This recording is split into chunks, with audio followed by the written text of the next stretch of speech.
మనం ఏ జాతో, ఏ కులో, ఏ లోకల్లో, ఏ నాన్ లోకల్లో వాగేవాళ్ళు వాగుతుంటారు. ఎవడైనా వాగుతుంటే నేను ఆపను, ఎందుకంటే లోపల ఉన్నది కదా బయట వస్తుంది. రానివ్వండి, అవన్నీ వచ్చి కక్కేస్తే మనిషి ప్రవర్తనల్ని, మనిషి మాట్లాడే మాటల్ని జనాలు చూస్తూ ఉంటారు. డిసిజన్ తీసుకునేటప్పుడు తీసుకుంటారు.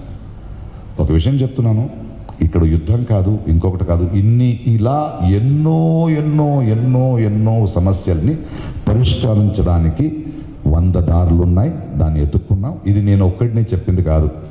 ఈ కడదు 3-4 నెలలో పేరు నాది శ్రీకాంత్ ఉండొచ్చు, గోవిందరావు గారు ఉండొచ్చు, బెనర్జీ ఉండొచ్చు, అనిత ఉండొచ్చు, హేమ ఉండొచ్చు, వీళ్ళందరితో కూర్చొని మాట్లాడి ఇది కరెక్టా లేదా, ఇది కరెక్టా లేదా, మీరేం చేశారు, మనం ఏం చేసాం, అలా అద్భుతంగా వంట చేసుకుంటూ, వాళ్ళు వేరే వేరే రాజకీయాలు చేస్తుంటే మేము ఒక ఆఫీస్ క్రియేట్ చేసి వంట చేసుకుంటూ వాళ్ళ ఇంటి నుంచి వంటలో పొడిలో తీసుకొస్తూ ఇదే మాట్లాడుతూ కూర్చున్నాం.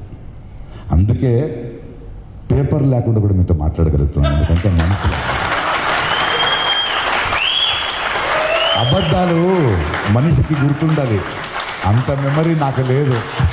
నిజాలు వచ్చేస్తాయి. అంతే కదా అవ్వాల్సింది, అది కదా అవ్వాల్సింది నాకు ఇలా నిజంగా.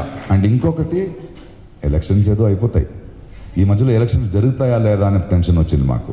అప్పుడు ఒకటే చెప్పాను, శ్రీకాంత్ మనం అందరూ కూర్చున్నాం, ఒక 3 floors ఆఫీస్ చేసుకున్నాం. ఇది కూర్చొని చేయటం, ఇది ఆఫీసు, ఇది ఆడవాళ్ళకి ఒక స్పేసు, ఇది మగాళ్ళకి ఒక స్పేసు, ఇది లంచ్, ఇది ఒక కిచెన్.